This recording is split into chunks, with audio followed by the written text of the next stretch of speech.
Today's episode is brought to you by RapidCloud. Did you know that 53% of users abandon a website that takes more than 3 seconds to load?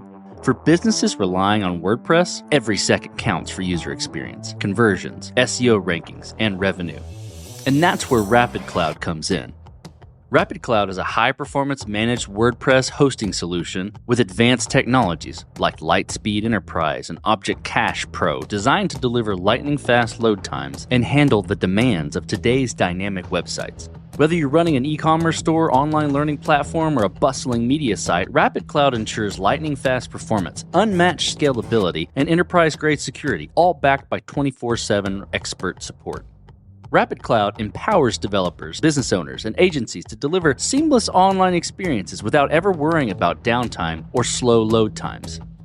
Use the promo code CODESTORY to get up to 25% off on all annual plans and 10% off monthly subscriptions. Offer valid for 2 billing periods only. That's promo code CODESTORY, all one word. Visit www.rapid.cloud and get started today.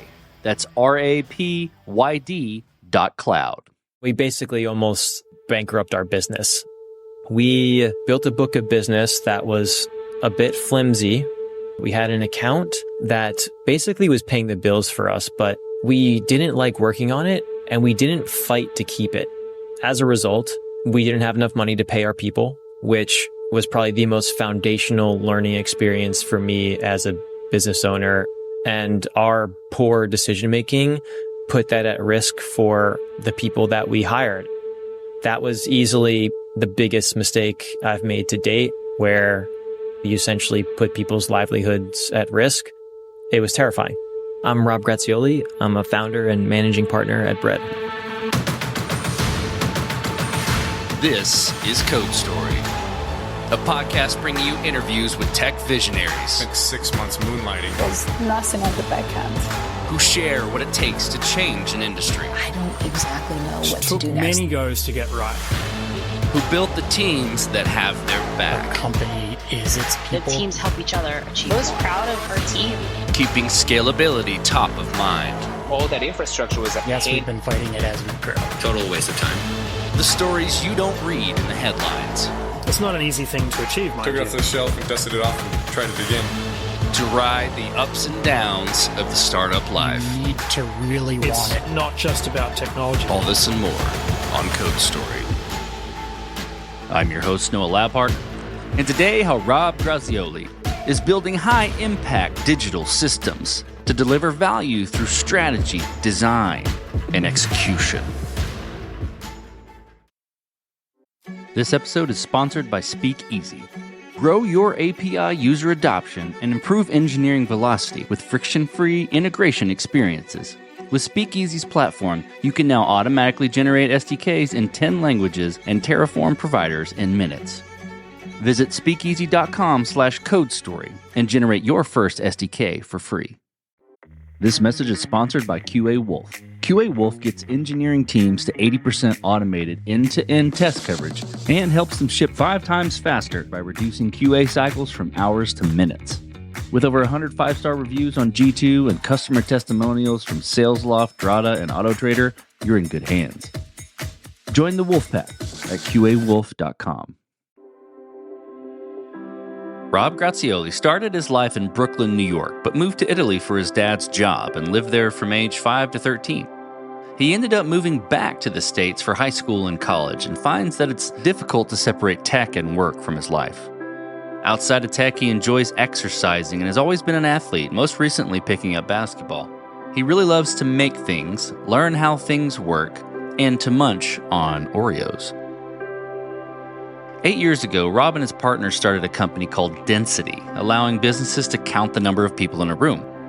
After growing that business, Rob realized that he wanted to get back to building things. And after working with early businesses, he found his passion in being founders for hire. This is the creation story of Bread.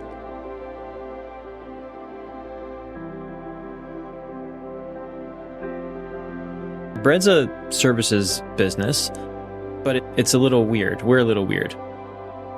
Over 8 years ago, my partners at Bread and I started a company called Density. We built devices that you would put above a doorway or in a room, and it would count how many people were in the room. And then we turned that into some kind of analytics, and we sold that into Fortune 500 companies so they could make better decisions about their real estate and space. We did that for 8 years. We raised over $200 million. We got it to a point where it just felt like we had to decide if we were going to be executives or really grow a team. It was up to 180 people at the time I left. And I just had realized I wanted to get back to building things again. That meant stepping away. And for my other partners at various times, that meant the same thing.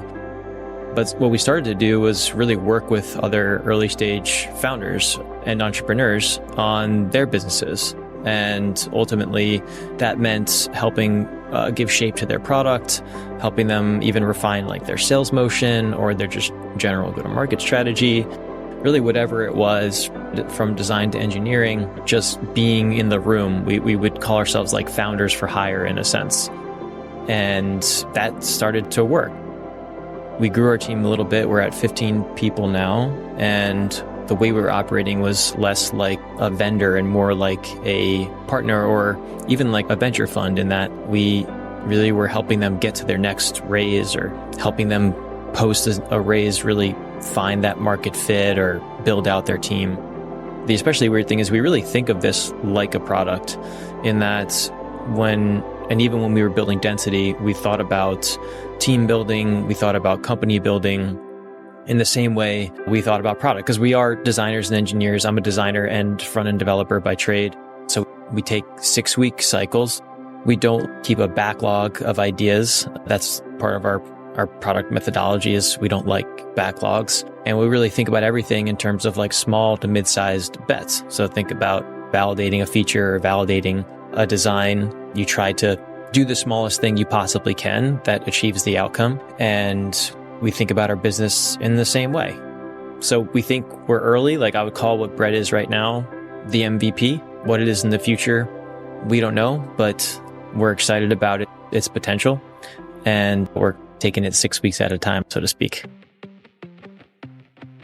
My next question will be interesting, given that Bread as it is right now is the MVP. So tell me about that MVP. You kind of gave me origination story. Tell me maybe a little more detail on how it got started and what sort of tools you were using to bring Bread to life in this MVP form.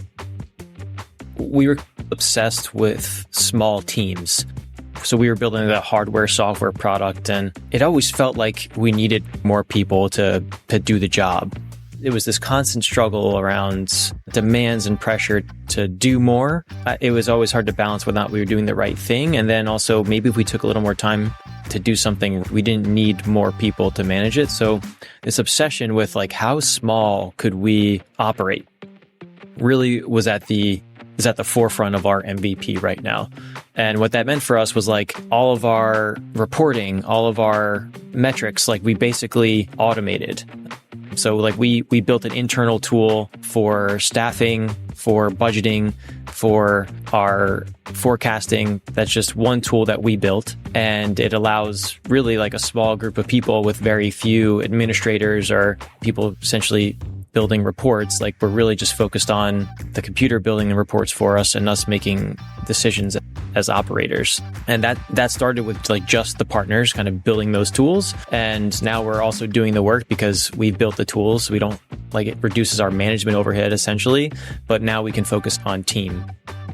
I guess maybe we're into the V1, which is, okay, we're actually building team around this operating principle, but it's still the first version of that. And we're still trying to figure out how our roles expand and so on. Anyway, that's like what got us really excited about doing this, which actually we're doing this for the second time. First gig out of college was a services business with the same crew. So we've been working together for almost 15 years. We certainly did not try to automate our operations, but this time we did, and it's working. This episode is sponsored by Speakeasy. Whether you're growing the user adoption of your public API or streamlining internal development, SDKs can turn the chore of API integration into effortless implementation. Unburden your API users from guessing their way around your API while keeping your team focused on your product. Shorten the time to live integration and provide a delightful experience for your customers. With Speakeasy's platform, you can now automatically generate up-to-date, robust, idiomatic SDKs in 10 languages and Terraform providers in just a matter of minutes. SDKs are feature-rich with type safety, auto-retries, and pagination. Everything you need to give your API the developer experience it deserves. Deliver a premium API experience without the premium price tag. Visit speakeasy.com/codestory to get started and generate your first SDK for free. This message is sponsored by SnapTrade. Link in user brokerage accounts and build world-class investing experiences with SnapTrade's unified brokerage API. With over $12 billion in connected assets and over 300,000 connected accounts, SnapTrade's API quality and developer experience are second to none. SnapTrade is SOC 2 certified and uses industry-leading security practices. Developers can use the company's official client SDKs to build investing experiences in minutes without the limitations of traditional aggregators. Get started for free today by visiting snaptrade.com/codestory. So how are you going to mature and progress bread? Like you're in the, MVP/V1 version. I hear you saying that. You've got ideas of what are next, but how are you going to go about deciding what's the next most important thing, to build or to address or to automate or those things with bread? There's like the what, but then there's also the method. And for us, we're super focused on the method right now. I think that's important until it's really obvious what the what is. The method is truly very similar to feature development. That's really the way we look at it. We're focused on, let's take it away from building a product or how we build product for people and into how we would grow bread, and market and client focus is a thing. So how do we determine who we should be working with and working for? But also, how do we attract those people? One way we think about that is, how can we make essentially conduct small experiments against different people who need work that we do? And how do we staff people that understand what those people need and essentially craft a playbook and a team structure that can support people with those needs? So here's an example. We're obviously super focused on early stage founders because that's what we know. That's what we know how to do. What we know how to do less is how a team like ours could support larger companies. Say we'll just pick a random one. We'll say Google. We're not working with Google. Pretend Google's like an old bank or something that is less good at software. Banks are good at software, but you get what I'm saying. Maybe a legacy business that it wants to inject software into their day-to-day operations, or they have an idea for bringing a new product to market. Our theory is we could actually really help them and bring this startup mindset into the way that they operate every single day, and also provide a way to spin up these activities quickly, where at big companies, sometimes you're a bit bogged down in bureaucracy. It's difficult to get advocacy for certain ideas. It could be hard and time consuming, where we could be this quick option for them to at least validate early concepts that they might want to invest in more of. So I don't know how to speak that language. I don't really know all the pain points associated with that operation. Can we find a person that does? Maybe make a small commitment to them to find and feel out whether or not there's real market opportunity for the way we operate there, and essentially spin up marketing messaging, spin up a deck and sales motions, and go to market essentially with that quote unquote feature, which is like Bread Labs. So can we take this concept, which is like Bread Labs, and test whether or not it would work? And if it starts to work, then we can talk about building a more robust team around that kind of function, and so on and so forth. How are you going about building your team, right? You've worked with your founding team, your partners you've worked with them in many different capacities and different businesses. I'm curious about how you're building your team and outside of them, and what do you look for in those people to indicate they're the winning horses to join you? Yeah, I like to think about people and ladders. What we tend to look for are people who know how to climb up and down the ladder, essentially getting a big picture view of a particular problem or a space would be climbing up the ladder, and then solving a specific problem or writing code would be climbing down the ladder. And What we really love are people who know when to climb up and when to climb down, and who can climb up and climb down quickly. This typically results in like hiring full stack engineers or designers who can also code. Basically, people who are super versatile in their skill sets, but also have maybe played other roles in their journey. They have managed product in some respect. They've been a staff engineer or run an engineering team before. So we tend to hire more experienced people who have a ton of flexibility, who love the details, but don't get bogged down in them when the situation calls for a bird's eye view. This message is sponsored by QA Wolf. If slow QA processes bottleneck your software engineering team and you're releasing slower because of it, you need a solution. You need QA Wolf. QA Wolf gets engineering teams to 80% automated end-to-end test coverage and helps them ship 5 times faster by reducing QA cycles from hours to minutes. With over 100 5-star reviews on G2 and customer testimonials from SalesLoft, Drata, AutoTrader, and many more, you're in good hands. Ready to ship faster with fewer bugs? Join the Wolf Pack at QAWolf.com to see if they can help you squash the QA bottleneck. This message is sponsored by SnapTrade. Link in user brokerage accounts and build world-class investing experiences with SnapTrade's unified brokerage API. With over $12 billion in connected assets and over 300,000 connected accounts, SnapTrade's API quality and developer experience are second to none. SnapTrade is SOC 2 certified and uses industry-leading security practices. Developers can use the company's official client SDKs to build investing experiences in minutes without the limitations of traditional aggregators. Get started for free today by visiting snaptrade.com/codestory.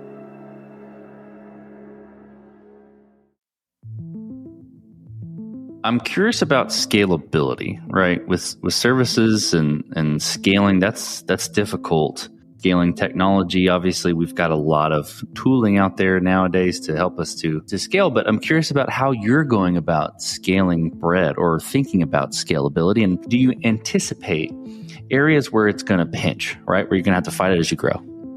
Without a doubt. We're in that moment now. And scale is always hard. I think our experience has taught us it's really important to ask why you're scaling and if you need to scale. So that like small team concept. And with the services business, like it's all about team. That's really what you're trying to scale, and you're trying to scale that level of quality. But for us too, it also means scaling without introducing overhead. So that same idea around trying to automate certain functions that maybe required time spent creating reports. We also don't want to create a middle management layer in our business or for our clients if we don't have to. So I think that's the biggest barrier to scale is we're trying to figure out how we avoid middle management. Not that all middle management is useless or ineffective, but it's not the thing that really helps our customers and therefore something we want to try to avoid. The main way we're thinking about this is like, one, why are we scaling? And how do we think about scale in other ways? So do we need to grow our team, or can we generate revenue some other way that allows us to keep our team small and, if anything, just increase the quality or reduce the burden on our services work to generate revenue for us? So this is not a new idea for services businesses. We're always looking for passive forms of revenue. One concept that we've been playing around with is spinning up a PE-like function where we actually buy small software products and try to grow those software products and staff them accordingly. So basically starting a different kind of business, but we think the model is actually super similar to how we're operating now, where we're essentially taking on these clients, but we're helping them grow their business. We're helping them get that next wave of funding or get to their first $1 million in ARR. Like that's really how we think about our roles. And that's not so different from the way a PE company might function. And if you scale that down, it's something we think we can do laterally without needing to really expand our services to the extent where it breaks down how we like to operate. And no idea if that will work, but these are the types of ideas that we are experimenting with right now. Okay, so as you step out on the balcony and you look across all that you've built with Bread, specifically, what are you most proud of? That's like the easiest question. It's people. Leaving my last business, Density, was really challenging for me. And it's through that experience, in looking back at what we had built, the product was really cool. The market was interesting. There's a ton of potential. We'd built a lot of value. But man, I was so proud of everyone who walked through that door, and made friendships through that, learned so much from other people, changed how I behaved and thought about the world through those people. So without a doubt, if I'm on a balcony looking down at bread, the pride will be in the people that I got to work with every day, and also hoping that they found value and shared that sentiment. If we're able to create that kind of environment, like, to me, that is genuinely the ultimate success. It's how I live my life every day. Like, the main reason why I'm working on bread is to work on it with the people that I'm working on it with. Rob, let's flip the script a little bit. Tell me about a mistake you made and how you and your team responded to it. We basically almost bankrupt our business. This was back in 2013. So out of college, we started a services business. With our profits, we would invest in building new product and tried to bring those products to market to essentially make more money. We built a book of business that was a bit flimsy and probably overspent on R&D and research into these net new products. And for whatever reason, we had an account that basically was paying the bills for us, but we didn't like working on it and we didn't fight to keep it. But the project was ending and we just let it end, thinking that the next project would just be around the corner, and it wasn't. As a result, we didn't have enough money to pay our people, which was probably the most foundational learning experience for me as a business owner, or as really a professional. That work is less about work. It's more just this requirement for us in our society, for better or for worse, to function and to feed ourselves and to feed the people that we care about. And our poor decision making put that at risk for the people that we hired and told we could help support them and their lives. That was easily the biggest mistake I've made to date, where you essentially put people's livelihoods at risk. It was terrifying. To fix that, we didn't pay ourselves. We invested in a beans and rice diet. We had just launched Density. So we were running the services business and also paying for salaries that were working on what would become our future focus, and not wanting to stop that, but simply not having the money to really support either. The most amazing thing happened in that one of our business partners called everyone into a room and had this incredible moment of clarity. But he called us into a room and outlined basically like a 3-step plan to reinvest in the clients that we had. We had to think about restructuring our team and ultimately split our team, divide it, part Density, part the agency was called Rounded at the time. That was our first company, Rounded. And claw our way back into profitability. We took on debt. We basically ran up an Amex bill that we had to pay off over time. It was a super challenging period, but it just took laying out all the different aspects of our business on the board and making decisions to try to change our future for the better. And we did it. It was cool, but it really sucked. And it was a huge mistake. And it's one that I will never make again. And I'll never take for granted the responsibility that I have to the people that I hire. So this will be super fun. And you've kind of touched on this, sprinkled throughout your answers, but I want to give it focused time. Tell me what the future looks like for Bread, for what you offer, what you're going to offer, and for your team. This is something I think more about now than when we first started at this, and when I really try to ask myself why I'm doing this and why we're doing this. I think the way we build things and the types of companies that we build can be better. And I think the incentive structures aren't necessarily lined up to promote better businesses and better practices around building things. And it is super abstract, like what does better really look like? But I think going back to my big mistake, like better to me is just more responsible. And we've been part of this too. Like we raised a bunch of money. I think back to some of how we spent that money and how you really regret making those decisions, but you're caught up in these expectations that I think are just misaligned. We just want to reshape how people getting into starting a business or being an engineer or being a builder, we want that to be for the love of the game and less to live up to some ideology or to be like an idol. We want it to be about making something meaningful and doing something meaningful. And that could genuinely just mean eating food or like living your life and living your truth. It doesn't need to be like solving the climate crisis. We think meaning is important, and I don't think meaning is measured in money. So changing that mindset, showing that there can be success for everybody involved in the ecosystem with that mindset, both investors, entrepreneurs, and builders alike, is really our goal. And we're going to try to lead by example. Let's switch to you, Rob. Who influences the way that you work? Name a person or many persons or something you look up to and why. My singular, I think, inspiration in life is a man named Oliver Sacks. He has nothing to do with design or engineering.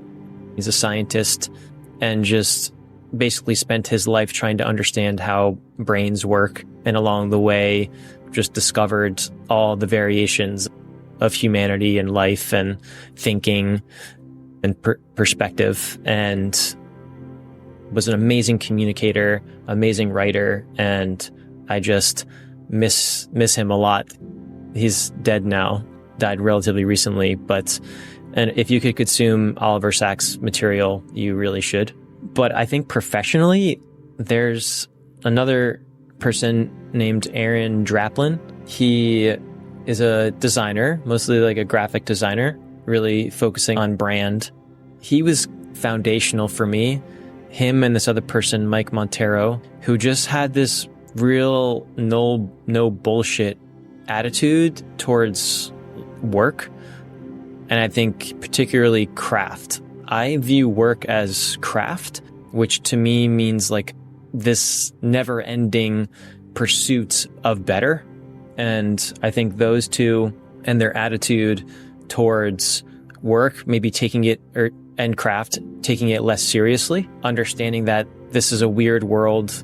No one knows why we're doing a lot of what we're doing if you think about it too much, but you can have fun doing it and you don't need to put up a bunch of pretense to do it well.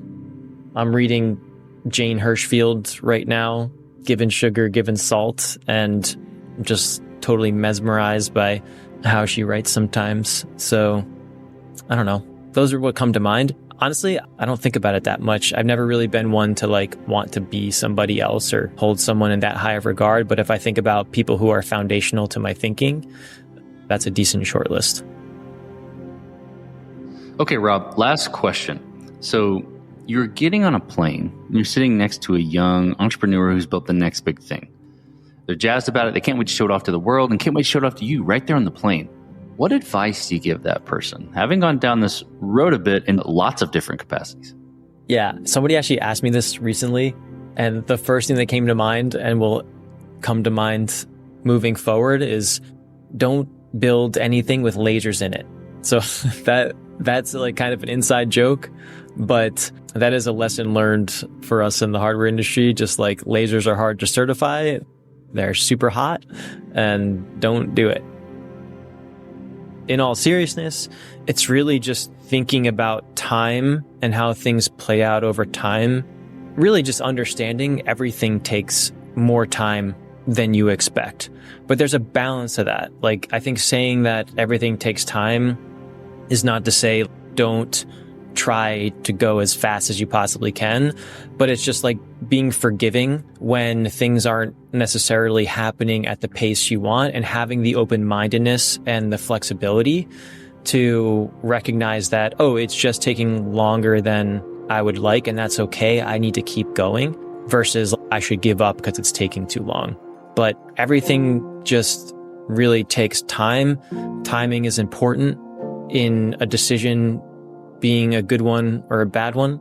And yeah, everything takes time. It actually reminds me of another great book called The Order of Time by Carlo Rovelli. He's a physicist, about time not existing. But time definitely exists for us, and everything takes it. I really appreciate that advice. Well, Rob, thank you for being on the show today, and thank you for telling the creation story of bread. My pleasure. Thank you. And this concludes another chapter of Code Story.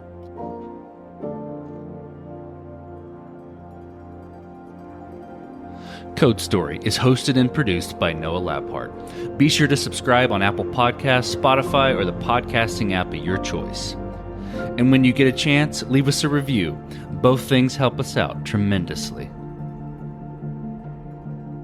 And thanks again for listening.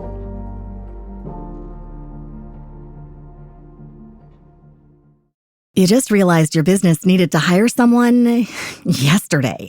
How can you find amazing candidates fast? Easy. Just use Indeed. Stop struggling to get your job post seen on other job sites. With Indeed sponsored jobs, your post jumps to the top of the page for your relevant candidates, so you can reach the people you want faster.